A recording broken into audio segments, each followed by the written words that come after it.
शिवा ऊपर पेड़ पर देखता है तो उसकी आंखें फटी की फटी रह जाती हैं। साहब, पेड़ पर सियाराम की लाश लटकी हुई थी। यह देखते ही उसकी सांसें अटक जाती है।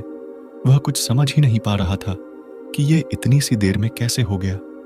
उसका पूरा शरीर पसीने से भीग गया। सियाराम की लाश की ऐसी हालत हो गई थी कि यकीन करना मुश्किल था। उसके पूरे शरीर पर बहुत सारी कीलें चुभी हुई थीं, जिससे खून नीचे टपक रहा था। उसकी आंखों की जगह खून ही खून निकल रहा था, जैसे किसी ने उसकी आंखें ही निकाल ली हो। वहां पेड़ के नीचे खून ही खून हो गया था, जैसे किसी ने खून के गुब्बारे फोड़े हो। शिवा कुछ सोचता उससे पहले ही वहां एक जोर की आवाज आती है। यह आवाज इतनी तेज थी कि पूरी घाटी गूंज उठती है। जा मूर्ख इंसान, जाकर बता दे अपने गांव वालों को उनका काल आ गया है, और यह भी बता देना कि जो यहां पर मेरी जगह पर आएगा उसका यही हाल होगा। जा। और एक जोर की हंसी सुनाई देती है। हा हा हा हा हा हा। गांव में सरपंच साहब के घर की दीवार का गेट खुलने की आवाज आती है। आवाज सुनते ही रामू काका दौड़कर चिल्लाते हैं, साहब आ, क्योंकि शिवा सियाराम को अपने कंधे पर लेकर आया था। रामू काका की आवाज सुनते ही रुक्मणी के हाथों से पानी का गिलास छूट जाता है। वह दौड़ते हुए छत से आती है और देखती है तो उसके पति की लाश उसके सामने पड़ी थी। लाश को देखकर उसे यकीन नहीं हो रहा था। वह वही रोने लगती है। उसके रोने की आवाज सुनते ही गांव वाले वहां जमा होने लगते हैं। थोड़ी देर बाद शिवा की मां रेखा भी वहीं आ जाती है। रेखा, शिवा क्या हुआ? तभी उसकी नजर सियाराम की लाश पर पड़ती है।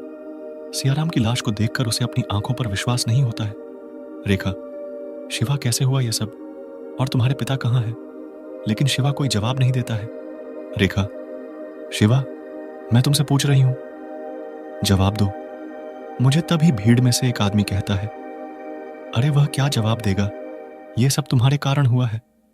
और एक आदमी कहता है, हाँ, हमने कहा था कि वहां पर जाना, अपनी मौत को दावत देना, लेकिन फिर भी उन्होंने नहीं माना और वहां पर चले गए। अगर हमारी बात मान ली होती तो आज यह सब देखना नहीं पड़ता। शिवा, मेरी वजह से ही यह सब हुआ है, इसलिए आप जो भी मुझे सजा देना चाहे वह मुझे मंजूर है। तभी रुक्मणी अपने आंसू पोंछते हुए कहती है, रुक्मणी, जो भाग्य में लिखा होता है उसे कोई नहीं बदल सकता। सियाराम का साथ यही तक था, लेकिन शिवा तुम्हें मेरे पति का बदला लेना है और अपने पिता को ढूंढना है। जाओ शिवा, और तब तक मत आना जब तक उस राक्षस का अंत नहीं कर दो। जाओ। रेणुका, हाँ बेटा जाओ। तभी सभी लोग वहां से चले जाते हैं और शिवा व रेणुका भी अपने घर की ओर जाने लगते हैं। घर पर, रेणुका, जाओ बेटा, अपने पिता को ढूंढ के लाओ और उस राक्षस के अंत का तरीका निकालो। शिवा, हाँ मां, मैं जा रहा हूं। जब तक पिताजी को नहीं ढूंढ लेता और साहब की मौत का बदला नहीं ले लेता, तब तक मैं आपको अपनी शक्ल नहीं दिखाऊंगा। रेणुका, जाओ, सफल होकर आना और अपना ख्याल रखना। शिवा, आप भी। यह कहते ही शिवा वहां से जाने लगता है। वह बहुत से गांव में जाता है, बहुत से साधु संतों से मिलता है, लेकिन कोई भी उससे उस राक्षस के बारे में कुछ नहीं बता पाता है। धीरे धीरे शिवा का हौसला टूटने लगता है, लेकिन उसे अपने पिता को ढूंढना था और सियाराम की मौत का बदला लेना था। लेकिन उसे अपने पिता को ढूंढना था और सियाराम की मौत का बदला लेना था। ढूंढते ढूंढते उसे 1 महीना हो जाता है। वह ऐसे ही जाते जाते एक गांव में पहुंच जाता है जिसका नाम होता है हिमनगर। हिमनगर गांव में वह एक पेड़ के नीचे बैठा हुआ होता है। तभी भी उसे सामने से बहुत सारे लोग आते हुए दिखाई देते हैं। शिवा, इतने सारे लोग कहां जा रहे हैं? तभी वह एक आदमी से पूछता है कि आप लोग कहां जा रहे हैं? तब वह आदमी कहता है कि तुम्हें नहीं पता, आज विश्वनाथ महाराज हमारे गांव में पधारे हैं।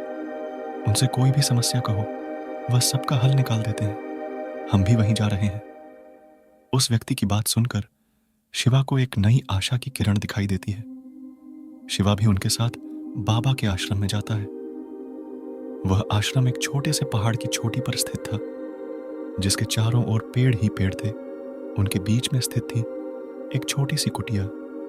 कुटिया के सामने एक बहुत बड़ा नीम का पेड़ था, जिसके नीचे एक बुढ़ापा बना हुआ था, जिस पर विश्वनाथ महाराज बैठे हुए थे। उनके पास 2 शिष्य भी थे जो उनकी सेवा में तत्पर रहते थे। वहां पर लोगों की एक लंबी कतार लगी हुई थी, जिसमें शिवा भी था। विश्वनाथ महाराज सभी लोगों की समस्या एक एक करके देख रहे थे और उन्हें उपाय बता रहे थे। शिवा भी अपनी बारी आने का इंतजार ही कर रहा था कि विश्वनाथ महाराज की नजर उस पर पड़ती है और वह अपने शिष्य से कान में कुछ कहता है। शिष्य उनकी बात सुनकर शिवा की तरफ देखता है और उसके पास आने लगता है। शिष्य को अपने पास आते देखकर शिवा कुछ समझ पाता उससे पहले ही शिष्य ने कहा कि शिष्य, आपको गुरुजी ने अपनी कुटिया में पधारने को कहा है। शिवा, मुझे? पर क्यों? शिष्य, थोड़ी देर बाद गुरुजी से ही बात कर लेना। शिवा, ठीक है, चलो। शिवा उसके पीछे पीछे जाता है और कुटिया में चला जाता है। थोड़ी देर बाद गुरुजी वहां पर आते हैं और शिवा का नाम लेते हैं। विश्वनाथ, कैसे हो शिवा?